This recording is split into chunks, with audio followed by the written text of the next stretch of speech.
Hi everybody, good evening. Welcome to BPEP.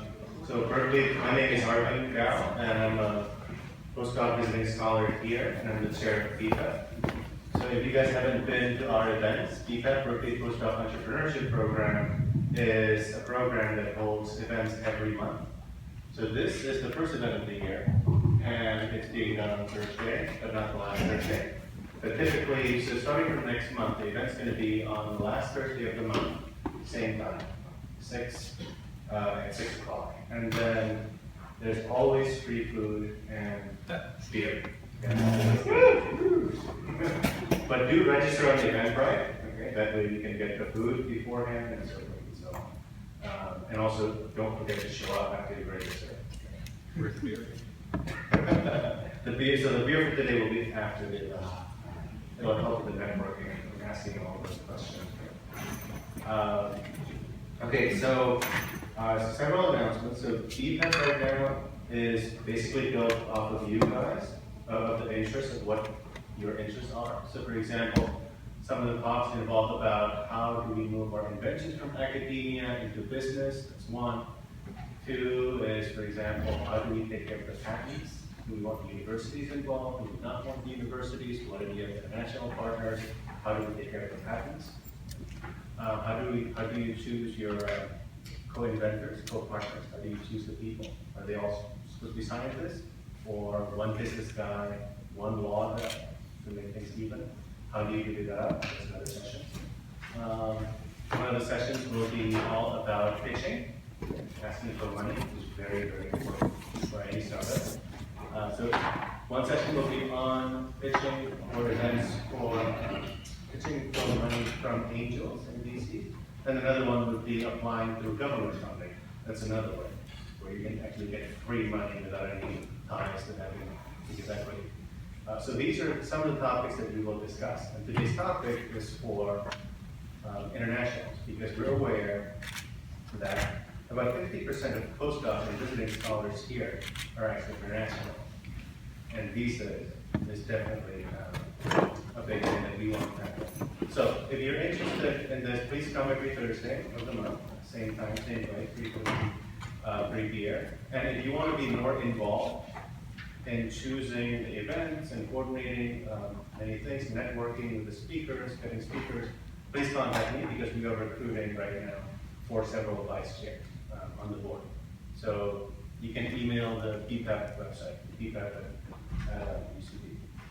Okay, so today's main guests are all from Unshackled. So Unshackled is basically, they invest their capital by hiring entrepreneurs and to provide the necessary visa support for their career. They provide a network of influential people leaning forward for your success. In return, Unshackled takes 5% of the common stock and invests up to $160,000 as a convertible note to help catalyze progress. So we have several speakers here and one speaker online, actually. And so to start with, I would ask each speaker to introduce themselves as to what degrees you got, what major, and so what degrees, and then how you got here and what your role is now.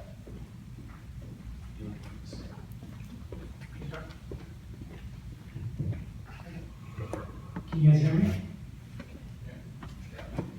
So I'm one of the founding partners of Unshackled. My name is Manan Mehta.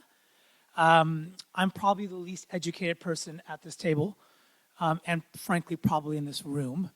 I'm a UCLA graduate, go Baby Bears, and I double majored in economics and material science engineer. I've spent the last 13 years in engineering, finance, and marketing roles before founding Unshackled, which really came as a result of myself being born and raised in this country, trying to start a company with a co-founder on a visa. It occurred to me that the challenges that were being faced by immigrants was no longer just an immigrant problem, it was an American problem. And so that's when I teamed up with my now co-founder, Nitin Pachisia, who is originally from India. He's on an H-1B visa, and he was our first guinea pig on does Unshackled's framework actually work? Fortunately enough, we were able to sponsor his visa, keep him in the country, and build what we've done. Quick background on Unshackled. We've made about 14 investments now, 33 total founders across 6 continents of birth and 6 different visa types. So everything from H-1B, OPT, O-1, Andrej at the end, E3, H-4, EADs, and a cap exempt H-1B we're working on right now, and a TN. So we've focused on building an unfair advantage for immigrant founders, and with that, I'll pass it on. Fantastic. My name is Jorge Calderon. By background, I was born in Guatemala, and then I came here when I was about 2. So from a culture standpoint, I grew up here in the U.S. I didn't get my green card until I was about 30, so that wasn't too long ago. And so currently I am on faculty at Haas. I teach 2 courses at the business school. One is called the Impact Startup Disco, which is a social venture ideation weekend course. So it's about essentially like a startup weekend. And then I teach a course called the Social Lean Launchpad, which essentially is a 14-week course that takes folks through the lean methodology.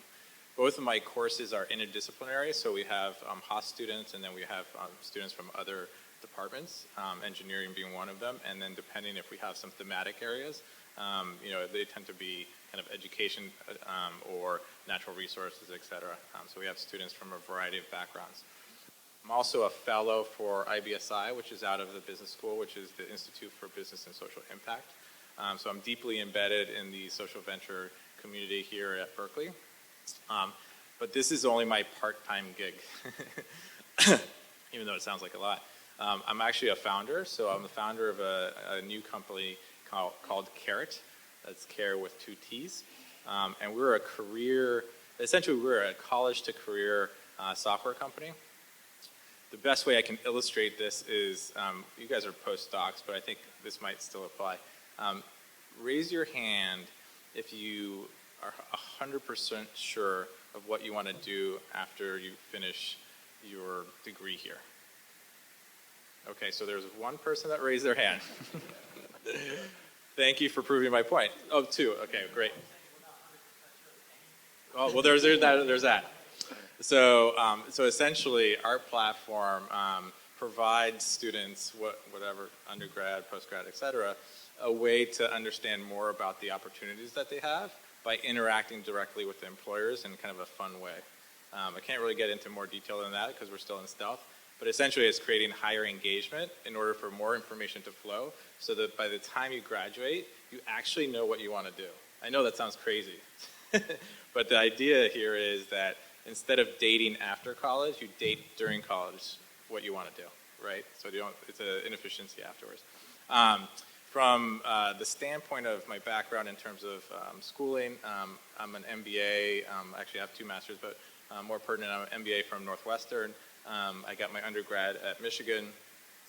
And then my background before starting Carett was I was in venture capital for a little bit.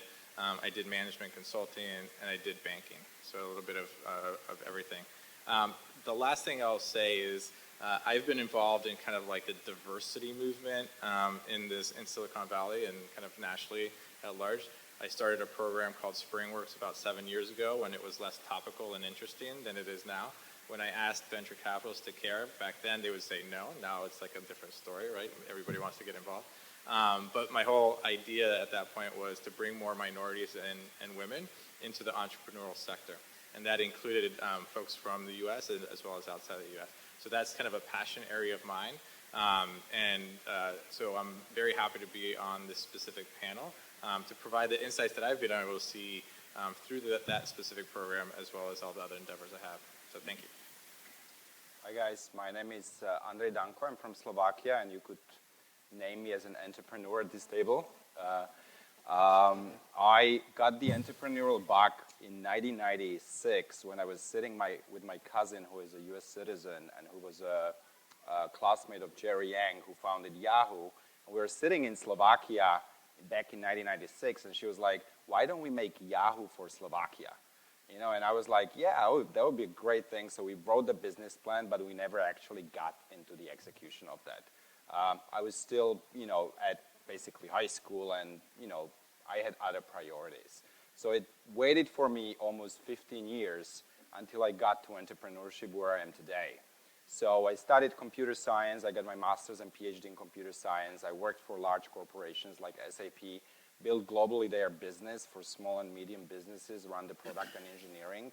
It was a great journey in a large company, but still I was very intrigued by building something from the ground. Secondly, I was a lecturer at the university, and I worked with people like you, and we had a lot of interesting ideas. We published papers, and I was like, you know, I mean, there must be something that we can do beyond, you know, playing a role in a big organization for 60 years.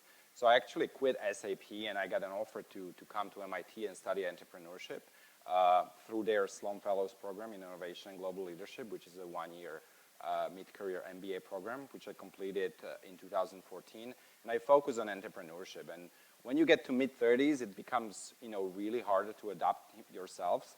But it's still possible.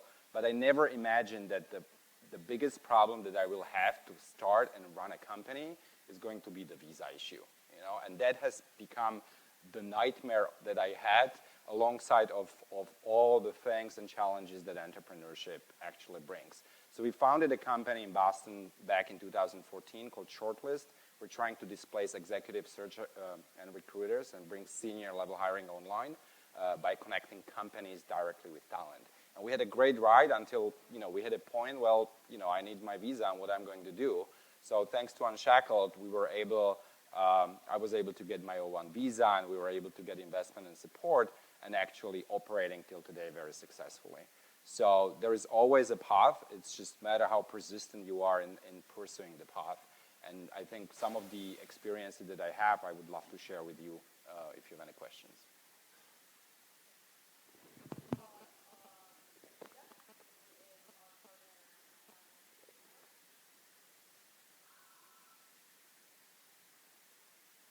So really quick question, maybe raise your hands. Or raise your hand if you're a postdoc.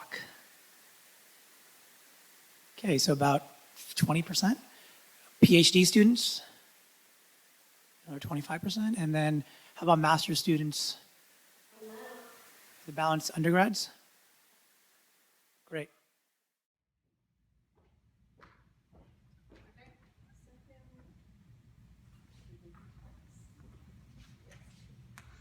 Hi, Rita, can you hear us? Hi, yeah, I can hear you. Can you hear me? Yes.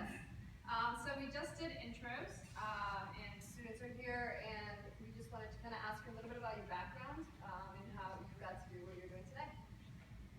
Okay, cool. So I'm happy to be here with you today, guys, and it's always fun to be with young, very exciting and brilliant people. Hello. Hello. Can you hear me okay? Because I hear echo.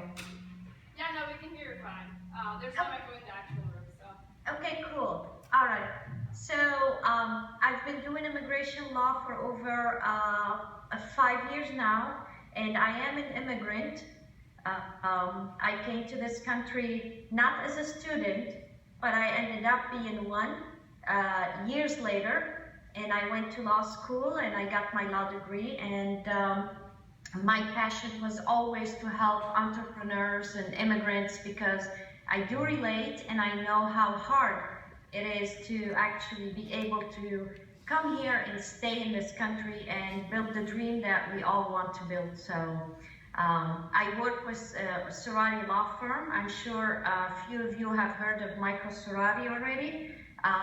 He is very pretty much over 20 years of immigration experience, immigration law, and he is known to be the mind behind creative strategies when it comes to entrepreneurs and helping them stay in this country. So we learn from him a lot every day, and we hope to always be able to help you.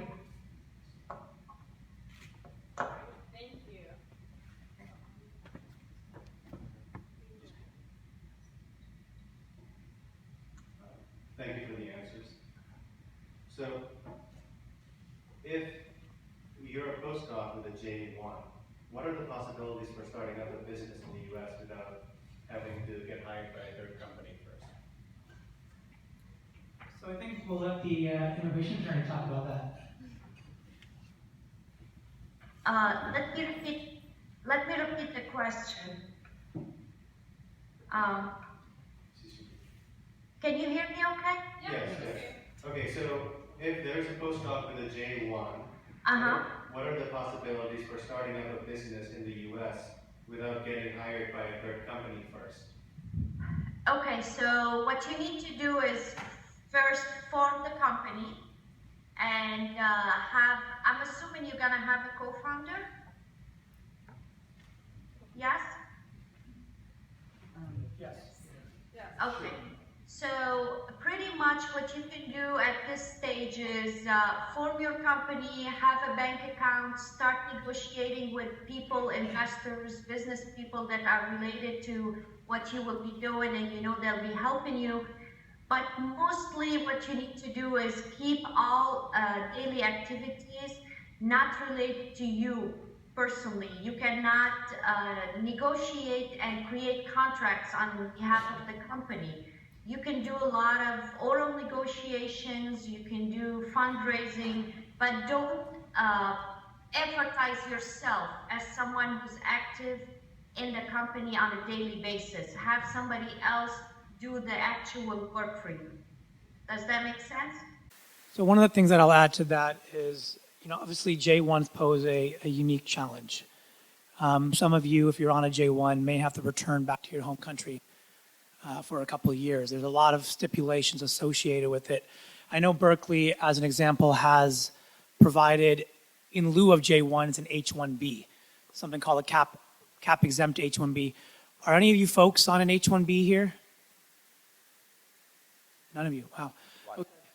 One? Did I see a hand being raised? Great.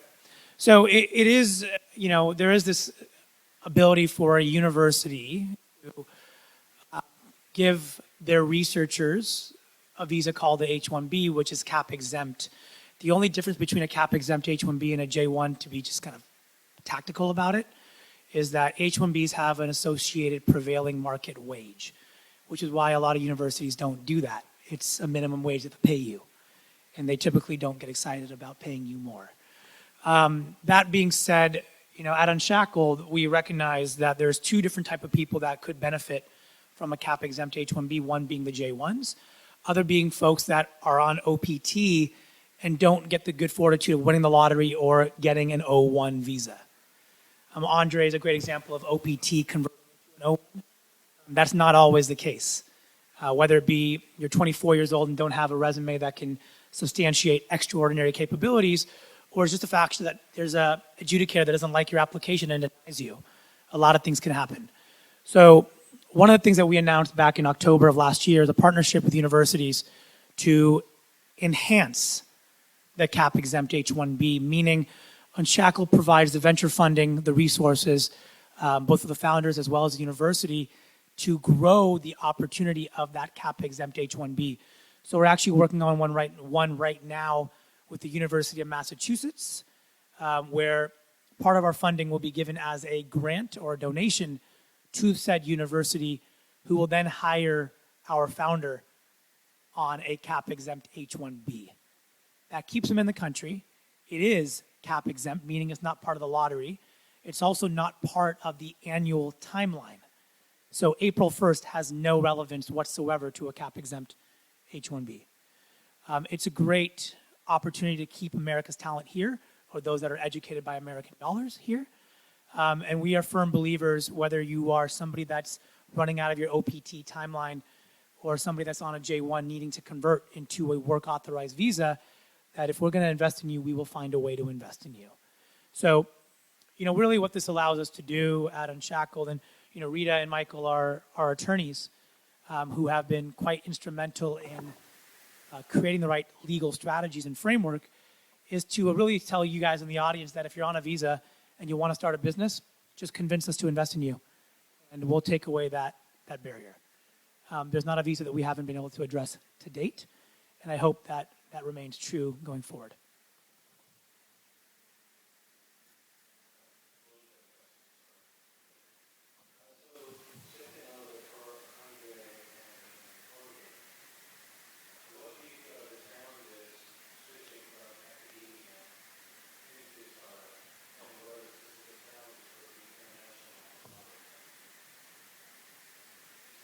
So I can speak a little bit from switching from an entrepreneurial world, from a enterprise world to entrepreneurship.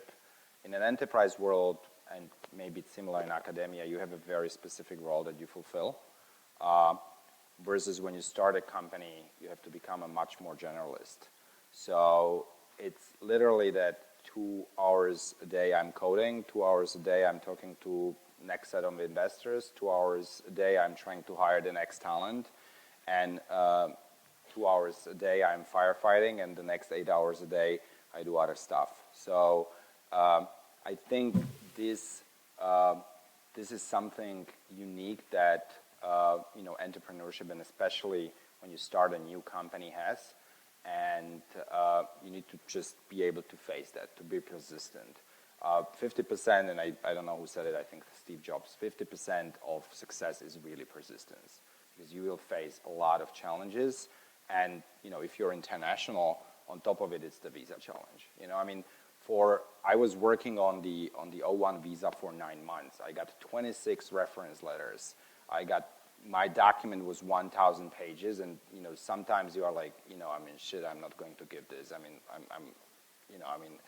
You lose your nerves. But that's the point, that you should not lose your nerves. Second thing that I would add is, a practical thing. You might not get a visa. That's an external factor, and hopefully people can like Unshackled, can help you.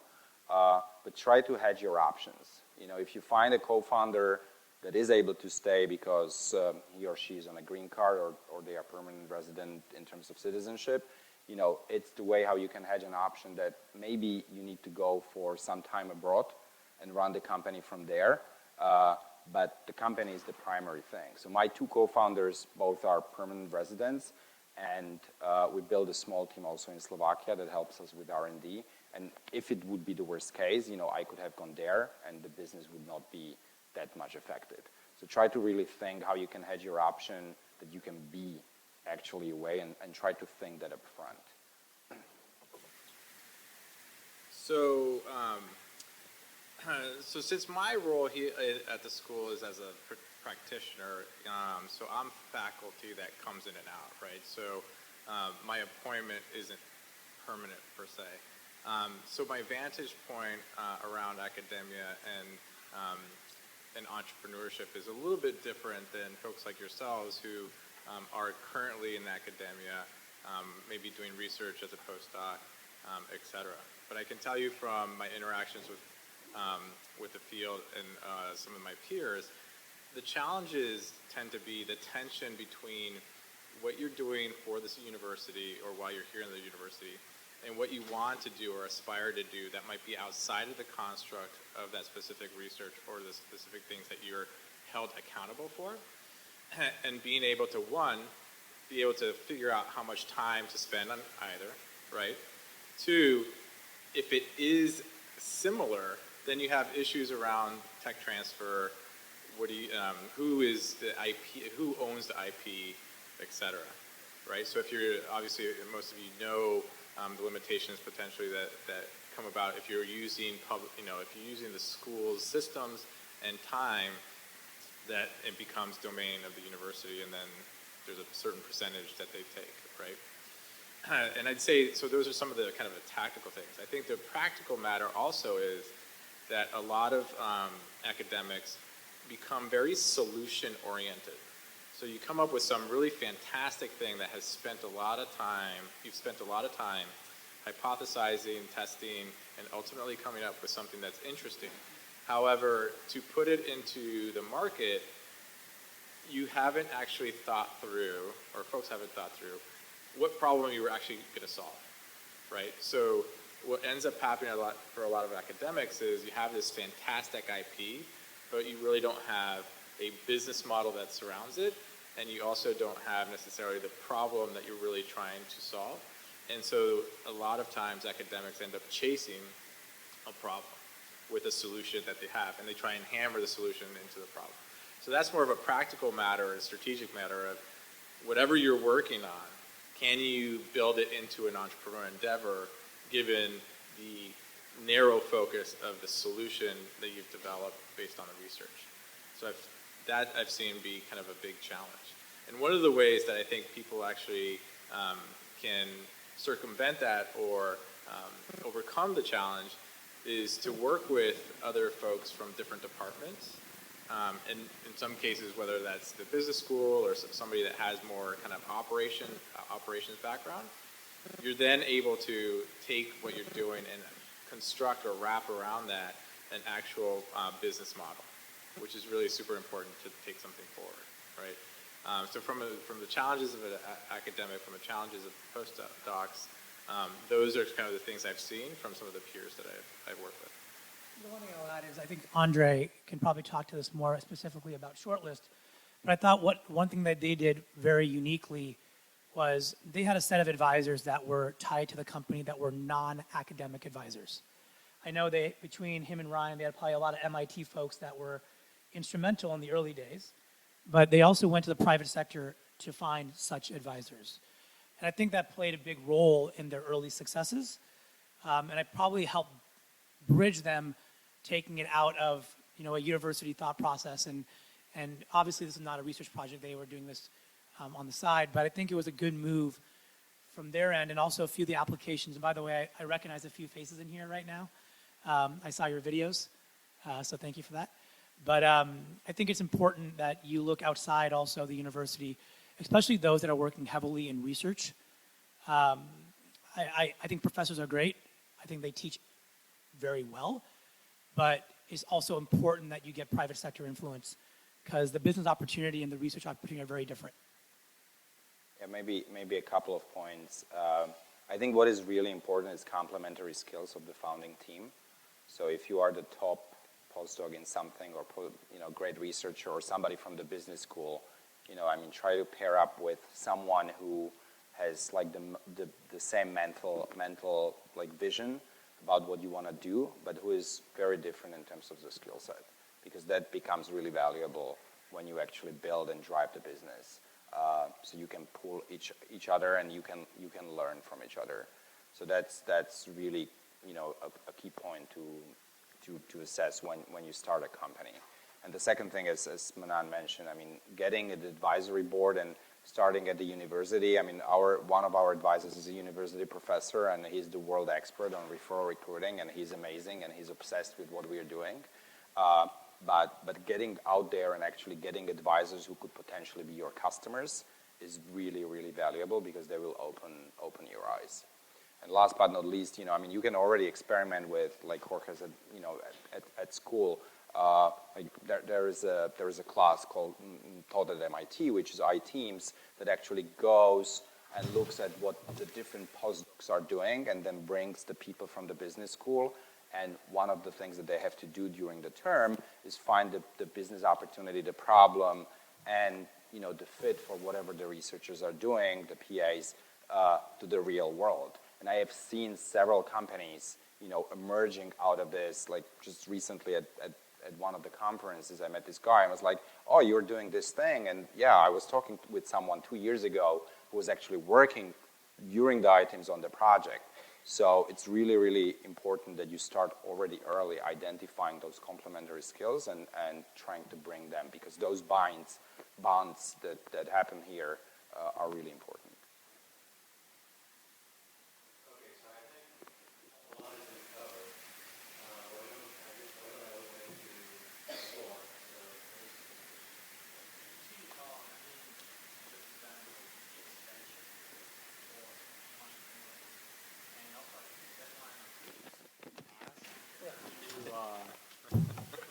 Do you look at late applications? Yes. We're happy to connect with Maria, and she can make sure you get that link. We're part of why we had the deadline, just so you know, is we recognize that April 1st is around the corner, and we want to hit one more filing season if possible for those that could use a lottery shot. The first question you asked was about STEM extension OPT. Yes, we are e-verified, so we can also file for your extension. I think it's actually a really interesting period. The 29 months that you can get collectively, the 12 plus 17, I'm hoping that the administration doesn't change it for the worse. It's possible that they make everything 12 and remove the extension. But at a minimum, while you have the 29 months, that fundamentally gives you about 2 years to freely work. Now, the reality is, if you graduate, let's say, in June, I believe Berkeley's May, being on the semester system, you've already missed that year's window of an H-1B lottery. So you have, at most, 2 more. But by the time you get to that second one, if you don't have a backup plan, someone's got to file for you. And oftentimes your own company, unless it's capitalized, can't file for you. Right? You got to meet minimum thresholds. So it's kind of this double-edged sword where it gives you freedom to work without having any in the encumbrances of immigration law.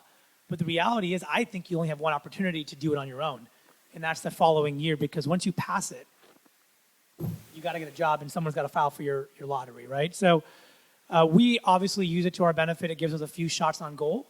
One of the things we're looking at is those that applied, and if you do get in, and let's say you're graduating in May, why not make it 3 shots, right? Why would we not file on April 1st if we know who you are and we know we want to invest in you? You may not start until May or October, but that's just fine. But it gives us 3 chances.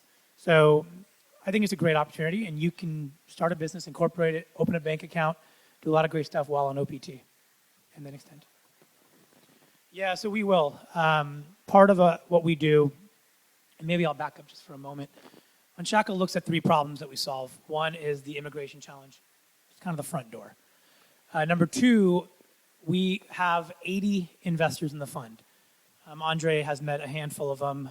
He's humble, but he actually knows Jerry Yang personally. And Jerry was one of his reference letters. Jerry's also an investor in our fund. So he's one of the 80 such folks that we believe can not only help across industries, but help open up doors and give you that unfair advantage in terms of access to customers. The third piece that we look at is there's not any structure that we haven't touched. Irrespective of source of capital, in their case, they have Slovakian investors. We led a syndicate of almost $400,000 of funding for Shortlist. It was enabled because of the solution.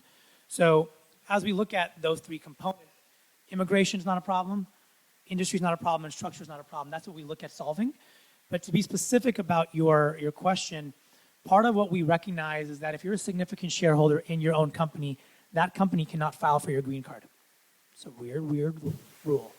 But Unshackled, you're not a significant shareholder in Unshackled, so Unshackled can file for your green card. So we will initiate your green card process as your employer. And if you're asking questions, well, who owns the company? Where's the equity? The way it's structured is Unshackled buys an equity stake in your company. We pre-assign all intellectual property that you create while at Unshackled to your company, and we buy a small equity interest in that company. So we don't own the IP.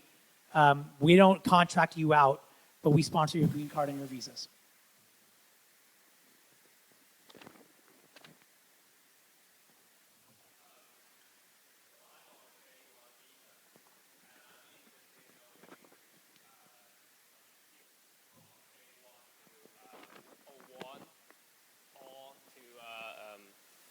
ED3, the green card level, the exceptional green card? EB1. EB1 or EB3, yeah. So yeah, I mean, I assume we can start a company on O1 or EB1, right? Is that assumption correct? Start on a what? On O1 or on the EB1? Yeah. So I want to know something about transit from J1 to O1 or EB1. Could you give some case study on that, those 2 cases?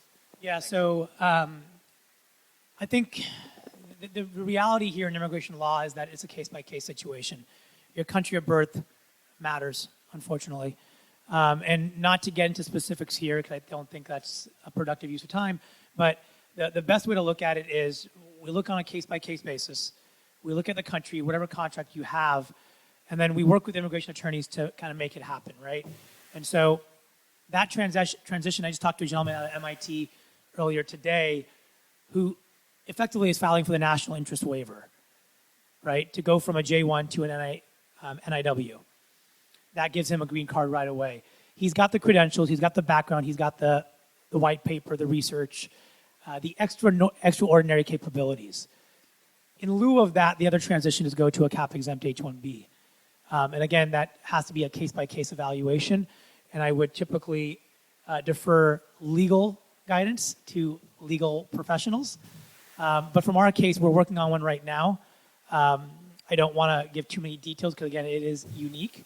But I think a combination of extraordinary capabilities, looking at the resume, and then worst come to worst, work with universities to go onto a cap-exempt model, kind of has that 1, 2, 3 punch to hopefully address the issue.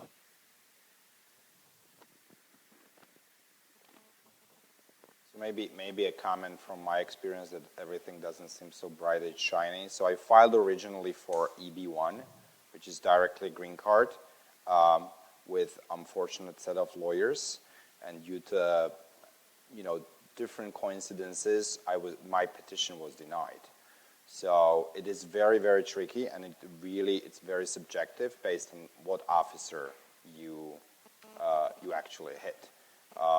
With the Serotte law, they repackaged my application. I mean, we looked at other things. We filed for a 1, and that was approved in a week. So, I mean, make sure that you work with the right people who have the right experience in understanding what's your unique background, and that they will tell you that it's a good case for you to actually do that. If yes, then make sure you have all evidence and you can file it. But it is very subjective, and that's the problem with the E category and O category. It's just the reality.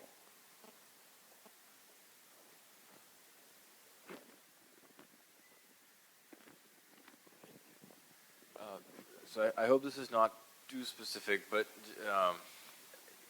I saw on your website that there's it seems like there's set terms, X amount of money for X percent, and then as you mentioned, the application. But practically, I'm just wondering, we're working on a company. We've already raised a little bit of money. We'll raise a little bit more money, and where does this fit into that context? I mean, does it fit in at all? So just so I'm assuming the question's for me, but just so I understand, is the question, how does a continuation of money work? Is it a question about terms? What is the exact question? I guess it's just, in given our context where it's like, there are a few different investors and, you're raising a round. It's not just like you're applying to one place and hoping that you get accepted, but it less like an accelerator or something, or like a round. So is this something that would fit into that? Where Yes. you're, okay. Yes, so that's helpful. Thanks for clarifying. One of the things I mentioned was there's no structure that we haven't done. So in the first 4 deals had 4 unique structures. In a specific case where, I'll give you 3 examples, right? It'll address all 3 potentials. Unshackled can be the sole investor. And just for everyone's benefit, our typical terms are 5% for all the HR, accounting, payroll, co-working space services, visa support, immigration work. It's all covered. We don't charge the company for it. And then we put up to $160,000 into a convertible instrument capped at $3, $4, or $5 million. And that's simply determined by product and revenue stage. No product, no revenue, $3 million. Product, no revenue, $4 million cap. Product and revenue, $5 million cap. It's pretty blanket. It's pretty simple. Now, how this works. If we're the sole investor, we'll set those terms. If we are one of many investors, we may set the terms and help you raise a bigger round. If you think about raising it at a $4 million valuation, it's not lost that you can raise $500,000 and not get diluted terribly. When we want to be part of a more successful round, right? So we're working on a robotics trucking company right now where we're helping them syndicate out $300,000 of funding. We're going to do $100K. And we told them, we'll pull back. We have no problem doing that if you can get more interest. The third example is where we don't even deploy our capital. You have friends and family. You get into YC. You get into Alchemist or 500 Startups, or institutional investor wants to invest in you. That money can be put into a syndicate platform deal that Unshackled runs to sponsor your visa. It's a no fee, no carry charge to the LP. So the investors don't get charged $1 for our solution. Think about this as AngelList without the fees. We provide all the other support services, and we will negotiate what the right equity interest is. It won't be 5% in all cases. In some cases, it may be 1 or 2%. Other cases, it might be 5. It all depends on how much energy and effort you guys need. But the goal is to be very nimble to meet a founder's needs. It does become a bit of a negotiations, obviously. But I think the goal here is to remove any challenges as you want to raise more capital, and we think you should.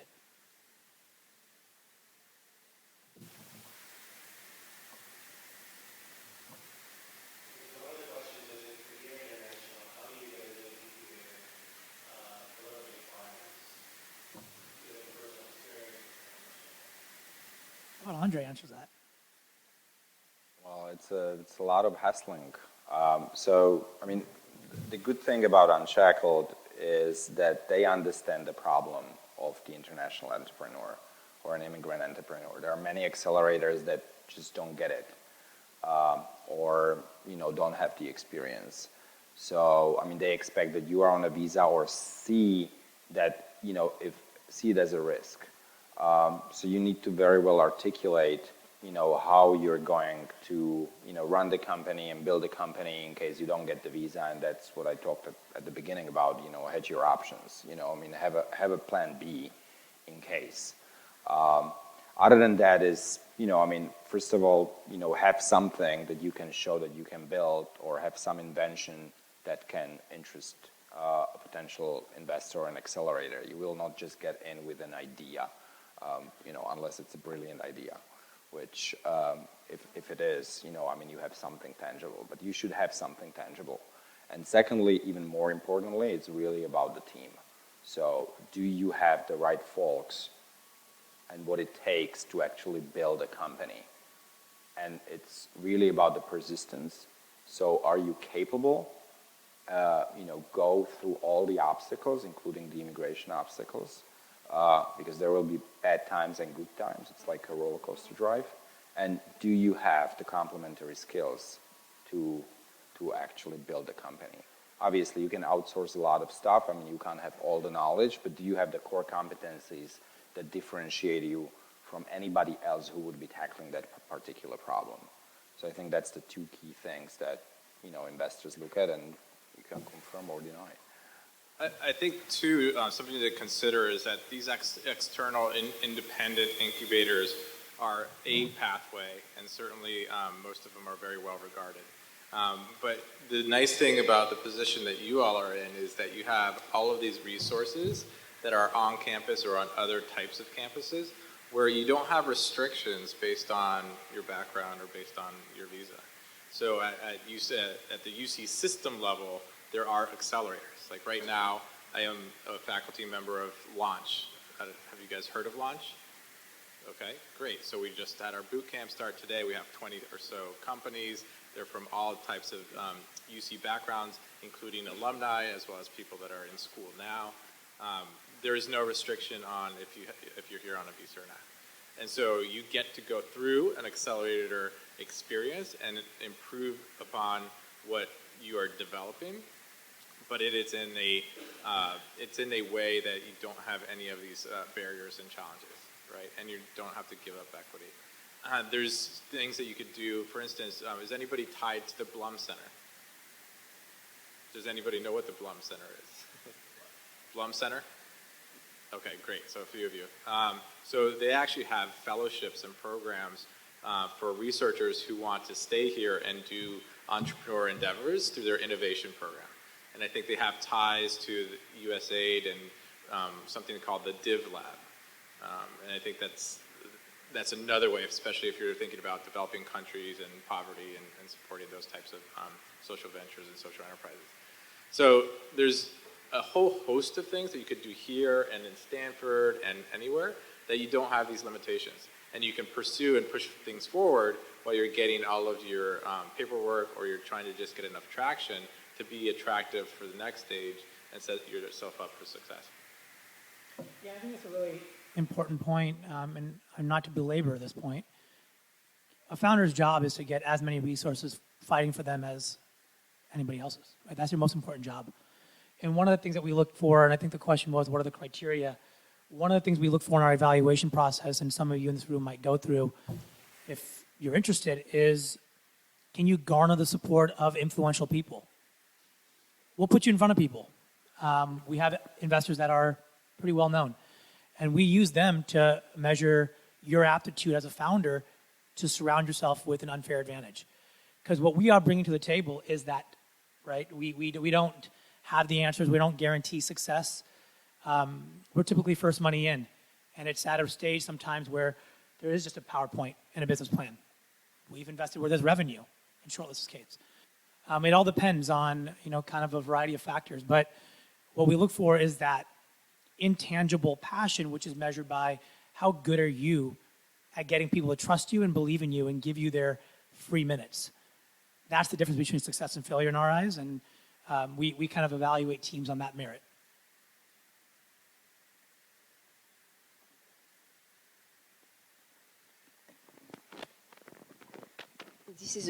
This is a question for Rita.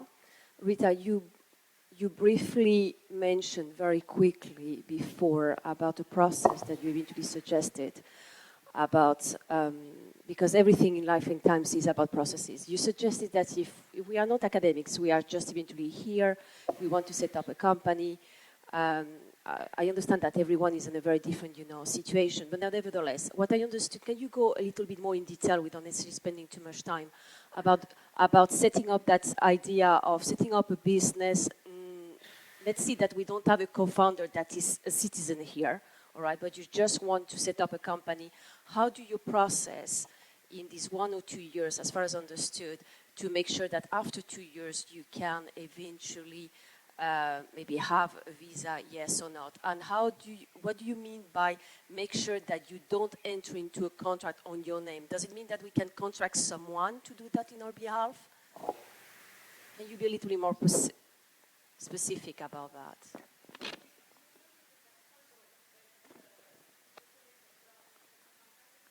Yes, I understood very briefly. That is my one understanding, that as non-citizen, not having a visa in this country, we need to be extremely careful in not getting into a contract on the behalf of a company with her name. That is what I understood. If we don't have a visa, that someone else needs to do that. Is that my understanding or not, Rita?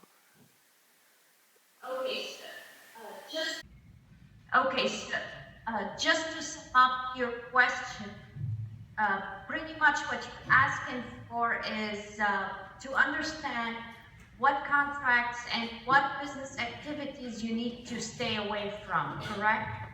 Yeah, if I'm not, I don't have a visa, but I mean with that view of hopefully when I'm ready and things will get easy for me, that I can come and stay here. But I understand that I might need to be in my own country. Yes, I mean, let's go with that. Yes. Oh. Okay, so pretty much think about it from a business perspective. What does it take to run a business? What does it take to run a company, right?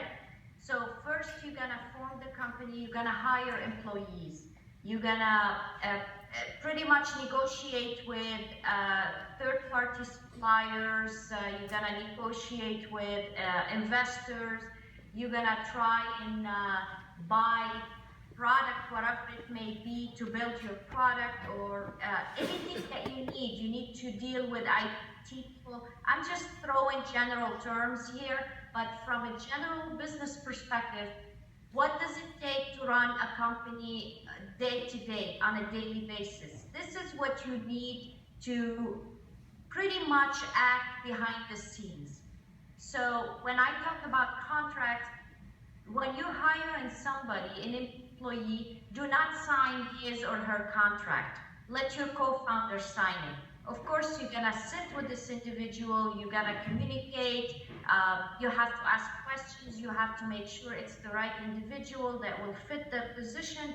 But when it comes to actually hiring him and signing that piece of paper, have your co-founder do it. When you go out to deal with investors or negotiate with other companies or businesses, you can do the negotiation, but when it comes time to close the deal, you need someone else to take that pen and sign the paper and not you. If you're writing checks, you're buying whatever it may be for your business, do not write the check, have someone else do it. So hire the person or have a co-founder that will take care of these, because this is how you create a paper trail that the government, when you're ready to file for whatever non-immigrant visa you're gonna file for, or even the green card, if they determine that you have done work in the US that's gonna produce benefit to you in terms of someone else could have done your job and gotten paid for it, then you will be considered as working unauthorized, even if it's for your own company, okay? So that's how you have to think about it always from a business perspective. What am I doing to run my company, and what is it that's gonna stay behind as records or paper trail that's gonna lead to me? Now, keep in mind, most of you now are students, I'm assuming, if not all. When you have your OPT or STEM, when you are in that period of OPT and STEM, you can very easily form your company if it's not already formed, and you can do all the functions that I just specified or talked about without any problems, because OPT and STEM allows you to be self-employed, which means work for your own company as well. So that's when you can do whatever you need to do without any fear that you will have any repercussions or consequences when it's time for you to file a different visa or a green card. Okay? Thank you, Rita.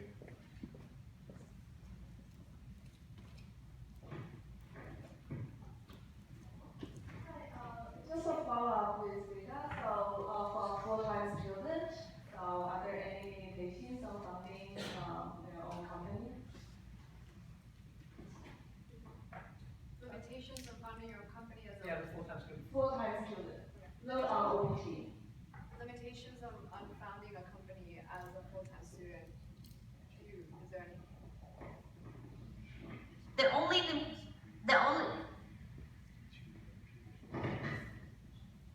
The only limitation I see in forming your company as a full-time student is do not put yourself as a CEO and advertise it on LinkedIn and Facebook and write blogs and tell the world that you are pretty much running your company. This is a major problem that usually arises for full-time students when they're ready to transition into a different status and when they're ready to become more active or in the second phase of their company formation. So always be aware, stay behind the scenes. This is one of the major restrictions that you have to impose on yourselves, otherwise it will come back to pretty much become a problem for you, because the government tends to go online, search all online systems, platforms, websites, Skype, Twitter, whatever it may be, they can have access to, and all the information that can show that you are promoting yourself as someone who technically and legally has to be bound by providing activities to the company, that's not gonna be good for you. Another restriction would be is to go and show up at your office all day and sit at a computer and actually do active work when you have people around you watching you and knowing that you are doing active work when you're only a student. You don't want to do that. You want to show up as someone who is visiting, someone who is taking care of high-level stuff, but not performing technical jobs or whatever it may be, that again, as I said before, someone else is gonna perform and get paid for. The whole purpose is for you to avoid any activities that's gonna be looked upon as employment. So as a student, again, keep in mind, you do not do anything that's gonna lead to the assumption that you were in general responsible for this company, and if you disappear, that company is gonna go away as well. So put that restriction on yourself by having other people run the company for you, and that will be very helpful for you at the end, because we have seen USCIS come back and say, this individual, it appears from the information we have gathered, this individual is the sole individual that's pretty much controlling the company, and that doesn't look good. Okay? It's amazing.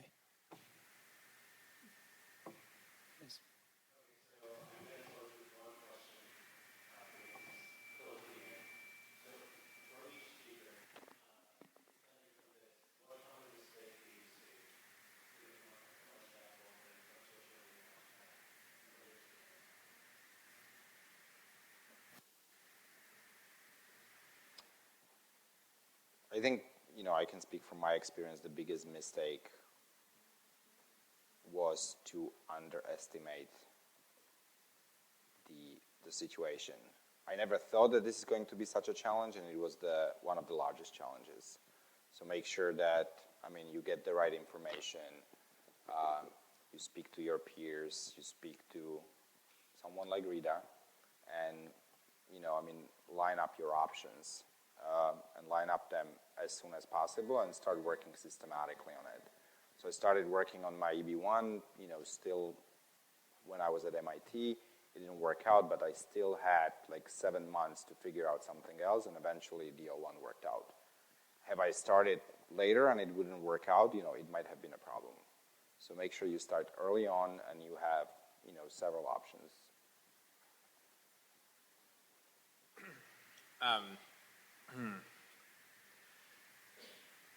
So I would imagine that some of the biggest issue here is there's a tension between pursuing entrepreneurship and potentially sabotaging your opportunity to get a visa, right? Because from what Rita has just said is that there are so many limitations on what effort you are allowed to do and what effort you shouldn't essentially log as something that you've done. And as an entrepreneur, it's impossible not to do that work and progress your company, right? So there's this constant tension between doing what's right for your visa versus doing what's right for your actual endeavor. And I think that's a case-by-case basis where you have to kind of make the call on whether or not one is more important to you than the other. And I think that's a personal decision, but I can imagine that many folks in your situation go through that experience and have to make that specific call. I think that probably poses one of your biggest challenges. Yeah, so from my end, I'll take a non-immigration perspective on some of the biggest mistakes that I see being made. And I think it all starts from the fact that I tell this to Andrej and the portfolio companies all the time. We're, as a fund, doing entrepreneurial work, and we're probably about 20 months ahead of anybody else in the portfolio. That's all we are. We didn't design a fund because we wanted to create a fund. We designed a fund to solve a problem. Our founders are our customers, and Unshackled is a product. And so one of the most common things I think we even made when we were fundraising was a overconfidence that I know, you don't know, and you should support me because I know. It's a remarkable conversation that I've seen happen time and time and again, not just at early stages, but with the next round of funding. So having a healthy sense of humility, which, by the way, I think immigrants have a lot more than U.S. citizens, because when they cross the border, they're kind of told they shouldn't really be here, or they're treated that way. So they kind of have something to prove, and they do it with humility. I think that's a very endearing trait. It allows people to jump in and give you that advantage. So it's a big mistake when you walk into a room and it's not about being confident, it's about being overconfident, and it's about also knowing how to take feedback. You will be the master of your own fate, but we've done it ourselves when we walked into certain meetings with certain high-profile people and act like our shit didn't stink. Oh, it stank. It was bad. And that sticks with you as a founder. It reminds you. So the biggest piece of advice I have for any founder is to recognize that you've not done much, but you could do a lot. And to get there requires a lot of people. It's not easy. It's hard. And I encourage founders to talk to other founders about the journey, because you'll never hear what TechCrunch says. It's not that easy. It's a lot of blood, sweat, and tears behind the scenes, and a lot of people in your trusted network that kind of support you all the way through. So long story short, humility, support, and earnest passion kind of works really well.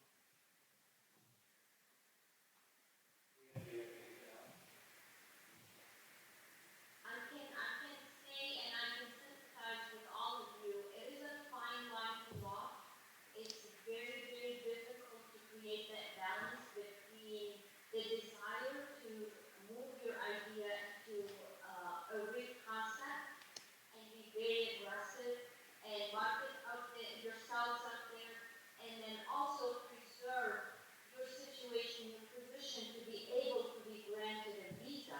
It's completely opposite at some point, like Manan said. It's contradictory. And unfortunately, this is our antiquated system. However, there's a lot of ways that entrepreneurs are being helped and can be helped, and hopefully our system will change to become favorable to you. Until then, we just have to be careful, and you just have to be educated on the legal part of your existence in terms of being entrepreneurs. And hopefully you guys will make it. And anytime you have any questions or anything you're not sure about in terms of the immigration consequences or whatever plans you're planning, let Manan and Rita know, and they will contact us, and we can certainly provide you all the answers you need. And I'm just going to add one last thought. Get involved with the movement to improve the startup visa and the startup process for folks like yourself. Be proactive in voicing your opinion, whether that is through an Unshackled or through the work of Startup Visa or through groups like Indus. I don't know if you guys know the different types of entrepreneur communities out there. Work with those folks, get to know those folks, and be heard by the folks that really empathize and care about your path, and have those resources be your champions. And you'll more than often have better success with getting visas if you have a lot of champions on your side, especially if they're folks in high places. And I'll just add to that really quick and kind of end on more of a positive note. Look, Unshackled was founded not because Nathan and Manan knew how to raise money. It was because people in this room, we didn't have to sell much. 80 investors in a small fund is pretty big. And it's because not of, like I said, Nathan and Manan. It was because the founders that people have seen time and time and again, the students that we educate, are some of the most entrepreneurial, aspirational folks this country gets to see. And it's a pleasure to work with people like Andrej. And I have this whole philosophy on oblique perspective, which I really think a lot of immigrants embody, which you see the same world that we see, but you see it differently. And you can change it faster than most people stuck in this environment. I'm a U.S. citizen, and I know what limitations I have. Born and raised here. I kind of see the world the way Instagram and Snapchat looks. That's not the world. And so it's really exciting to see what you guys can do, and we're just happy to be riding your coattails. And if you're successful, I'll make a small fraction. So thank you very much.